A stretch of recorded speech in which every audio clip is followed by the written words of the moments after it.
Okay, so, I haven't even started and I feel like crying, so that's a good sign.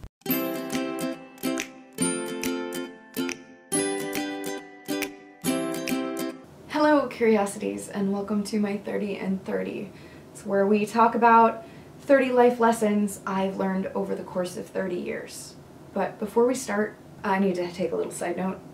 Mom and Dad and the family, if you're watching this, don't.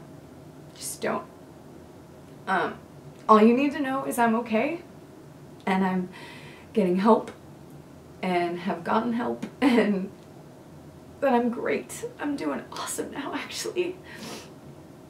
And I will talk to you in person about this if you'd like. I love you so much that I don't think it'll actually help you to know. It'll just make you worry, and I think it's important to know that I'm fine.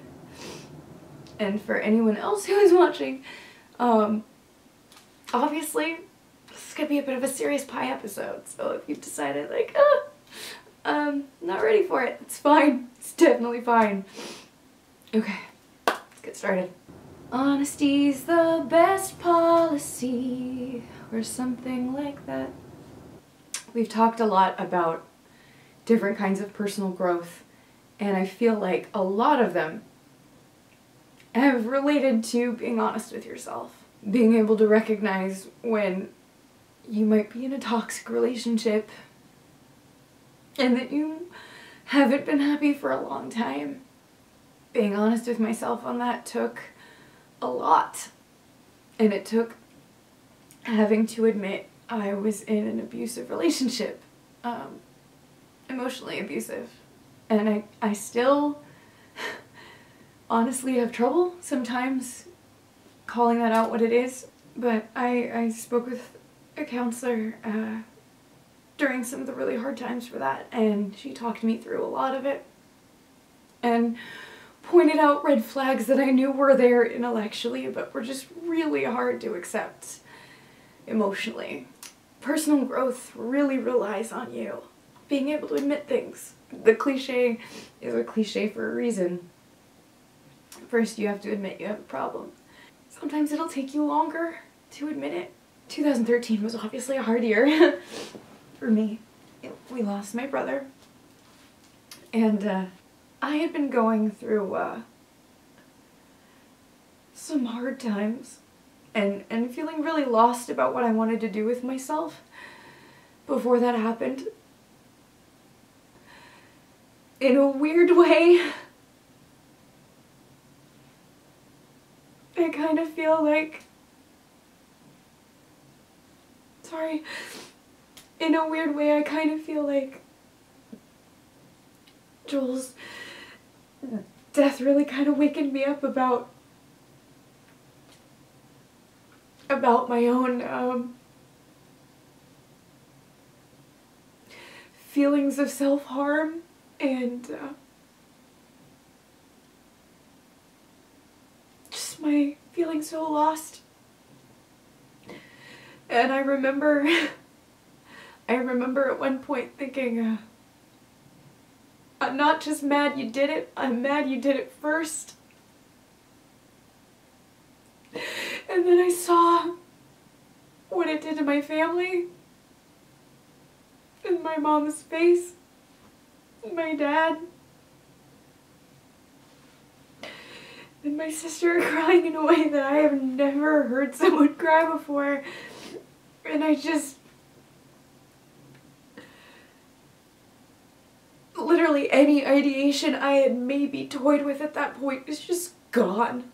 Just gone.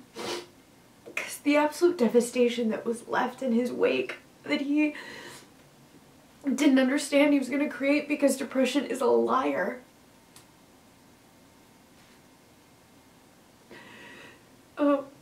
And then through my healing process of grieving him, I came to terms that this was something I had to deal with too. And so I got help, and I started changing things in my life. and really looking about what I was unhappy about. And Alys was about so much more than just losing Joel. It was about finding myself again and realizing I had been lost for a very long time. And I never would have got to that point without being honest with myself. And I'm not sure what would have happened if I hadn't gotten to that point of being honest with myself.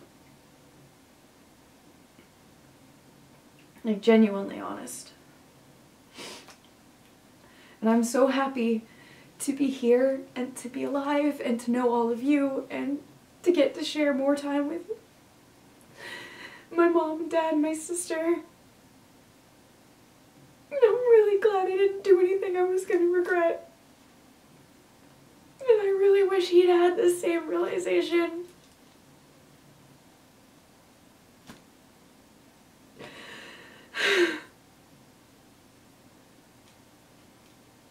And then shortly after, during this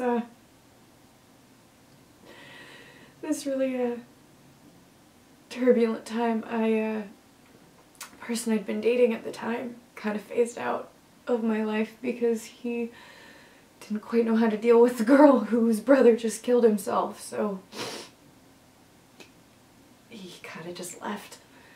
Wasn't great, to say the least, but I mean, it's not a really great situation, so while I'm not happy about how things went, I understand, to be honest. And then, I went through a really dark time before I was able to be honest with myself, and during that time,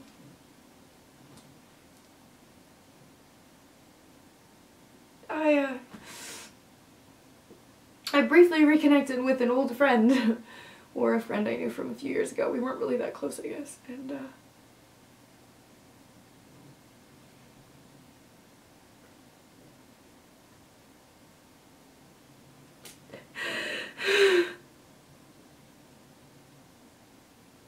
sorry, it's just, I haven't been able to, I only just started talking about this like 2 years ago. I think it's the first time I actually really talked about this.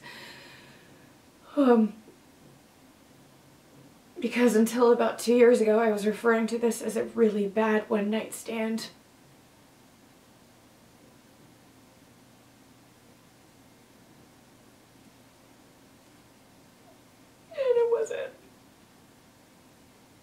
I mean, it was bad, it was bad. It was just I didn't call it what it was. And if I'm being completely honest with you and myself, I still have a really hard time calling it what it was. That word is really terrible. And it changes it from something that I can just kind of laugh about to something terrifying. Because everybody laughs off like, oh, you know, it was just a bad date. It wasn't a bad date. I said no.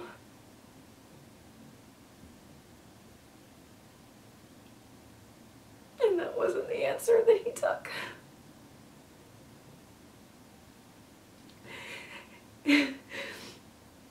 In 2013,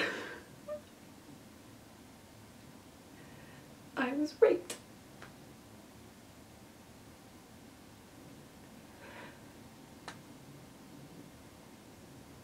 And I didn't let myself admit that for at least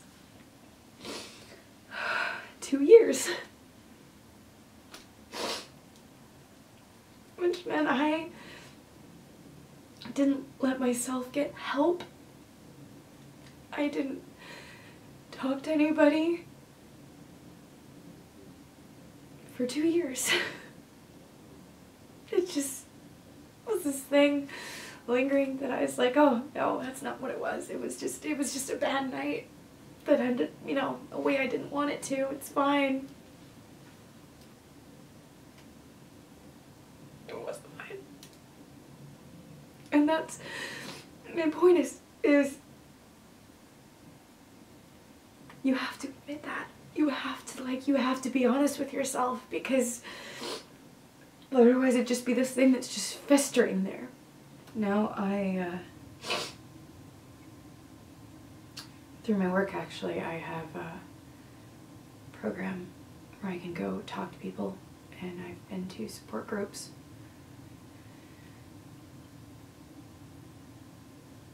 And I'm getting help, and I'm getting continuous support from other people, but it's not an easy road, and it wasn't an easy road.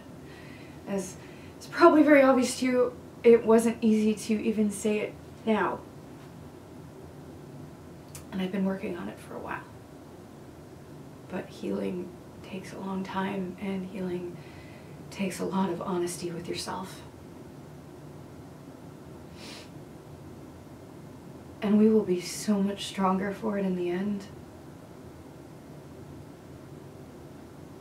But man, is it rough getting there. But I want you to know that you are loved. You are so, so loved. And I believe in you. And I believe that we're all gonna get through this, like the hard stuff, because there's so much joy to still be found. And if you're having trouble believing that, I just right before this filmed my owl video, and so I'm doing this right like amid a bunch of really truly beautiful gifts that you sent me, to just sort of surround myself with the love that I know is out there. And there's something, while difficult and hard and sometimes heartbreaking, there's something truly wonderful about allowing yourself to be completely honest with yourself.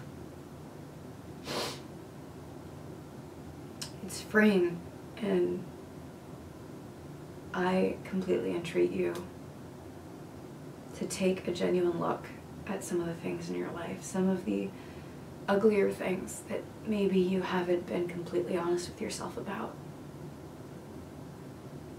Because if you aren't, it just festers and sits there, and then it pounces on you when you least expect it, like something triggers you, and you're like, what? Why? I don't even know. And then you remember, that's right. There's this thing that happened that I've been trying to repress or forget about. And there are some things that it's so much more exhausting to forget than to genuinely accept they happened, so you can heal and you can connect again. And you can help make sure that those terrible things don't happen to somebody else. And I love you so much. And I hope you know that while I'm still obviously having trouble working through things, that I am fine and I'm getting better every day. And I'm working on healing, and I'm not going to let the things that have tried to take me down ruin my life. There's so much beauty and joy and knowledge just out there. And I'm so excited to find more of it. I love you so much. Take care of yourself. Be honest with yourself so that you can truly and fully care and engage in self-care. And no matter what life throws at you, please always stay curious.